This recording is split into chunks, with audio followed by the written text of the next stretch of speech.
দীর্ঘ প্রতীক্ষার অবসান ঘটিয়ে পশ্চিমবঙ্গের রাজনৈতিক ইতিহাসে এক নতুন অধ্যায়ের সূচনা হলো। জনসংঘের প্রতিষ্ঠাতা শ্যামাপ্রসাদ মুখোপাধ্যায়ের জন্মভিটে তথা বিজেপির কাছে চিরকাল অজেয় দুর্গ হিসেবে পরিচিত এই রাজ্যে অবশেষে ফুটল পদ্ম। মমতার দীর্ঘ শাসনের অবসান ঘটিয়ে বাংলার ক্ষমতা দখল করল ভারতীয় জনতা পার্টি। কিন্তু এই বিশাল জয়ের পর এখন সব মহলে একটাই প্রশ্ন, পশ্চিমবঙ্গের পরবর্তী মুখ্যমন্ত্রী হচ্ছেন কে? রাজ্যের সনদে কে বসবেন তা নিয়ে যেমন দলের অভ্যন্তরে আলোচনা চলছে, তেমনি সাধারণ মানুষের মধ্যেও কৌতূহলের শেষ নেই। জনশ্রুতি রয়েছে এবার একজন ভূমিপুত্র তথা বাঙালি কাউকেই এই পদের জন্য বেছে নেবে বিজেপি নেতৃত্ব।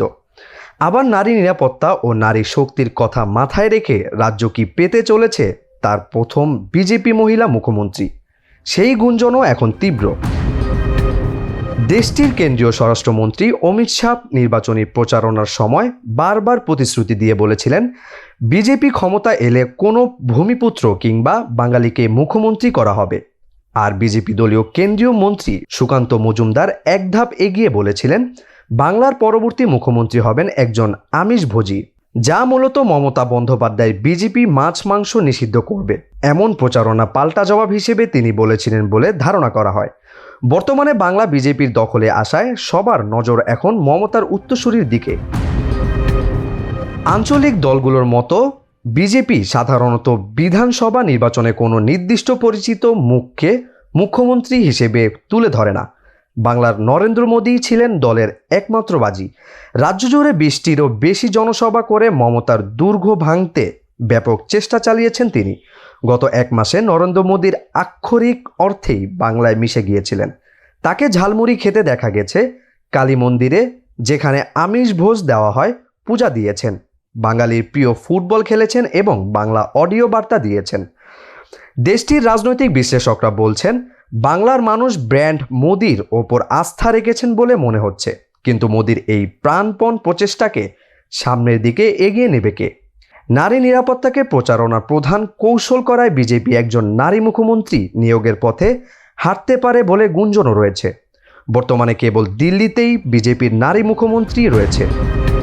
নারীর নিরাপত্তা আইন নিয়ে আলোচনার আবহে বিজেপি তাদের নারী বান্ধব ভাবমূর্তি উজ্জ্বল করতে এই সুযোগটি কাজে লাগাতে পারে। দলের প্রভাবশালী নারী নেতৃত্বের মধ্যে অগ্নিমিত্র পাল এবং বি.আর. চোপড়ার কালজয়ী সিরিজ মহাভারতে দ্রৌপদী চরিত্রে অভিনয় করা রূপা গাঙ্গুলিও আলোচনায় রয়েছেন।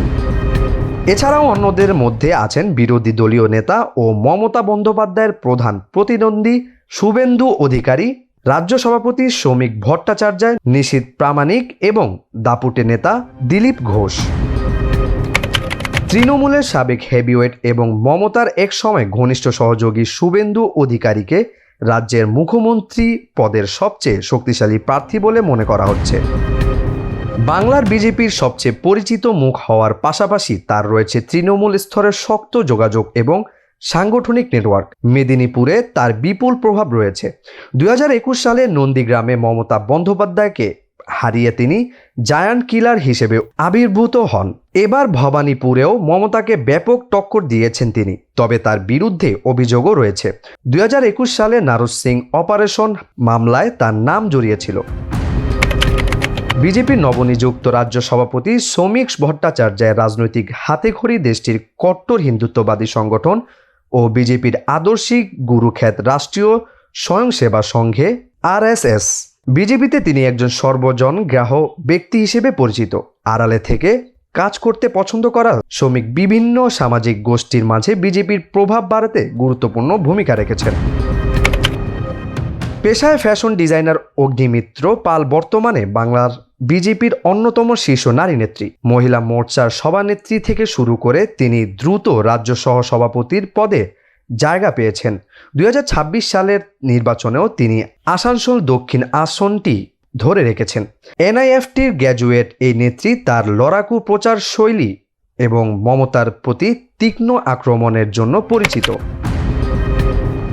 মহাভারতের দ্রৌপদী হিসেবে আকাশচুম্বী জনপ্রিয়তা পাওয়ার রূপা গাঙ্গুলির বিজেপির অন্যতম জনপ্রিয় মুখ। সাবেক এই রাজ্যসভা সাংসদ বর্তমানে সোনারপুর দক্ষিণের বিধায়ক। শহুরে ভোটারদের মধ্যে তার যেমন গ্রহণযোগ্য আছে, তেমনি মহিলা মোর্চার সভাপতি থাকাকালীন প্রান্তিক স্তরেও তিনি যোগাযোগ গড়ে তুলেছেন। আগ্রাসী রাজনীতি এবং তৃণমূল স্তরে দৌড়ঝাঁপের জন্য পরিচিত সাবেক রাজ্য সভাপতি দিলীপ ঘোষ 2021 সালে বাম কংগ্রেসকে হটিয়ে বিজেপিকে প্রধান বিরোধী দল হিসেবে প্রতিষ্ঠিত করার কৃতিত্ব তাকেই দেওয়া হয়। বর্তমানে সভাপতি পদে না থাকলেও বাংলার রাজনীতিতে তিনি অত্যন্ত প্রভাবশালী এবং মুখ্যমন্ত্রী দৌড়ে চমক হতে পারেন তিনি। আরএসএসের একনিষ্ঠ কর্মী দিলীপ 2014 সালে সাধারণ সম্পাদক হিসেবে বিজেপিতে যোগ দেন, তবে বিতর্কিত মন্তব্যের কারণে তিনি প্রায় খবরের শিরোনামে থাকেন। ঐতিহাসিক এই জয়ের পর বিজেপি কি শুভেন্দু বা দিলীপের মতো পরিচিত মুখের ওপর বাজি ধরবে, নাকি নতুন কোনো নারী নেতৃত্বকে মুখ্যমন্ত্রীর চেয়ারে বসাবে, সেটিও এখন দেখার অপেক্ষায়। ইউএফটি ফার্স্টের সাথে ট্রেড করুন যে কোনো জায়গা থেকে। ক্যাম্পাসে ক্লাসের ফাঁকে, ঢাকার জ্যামে বসে কিংবা ঘরে বসে ট্রেডিং এখন হাতের মুঠোয়। তাই ট্রেড করুন যখন খুশি, যেখানে খুশি।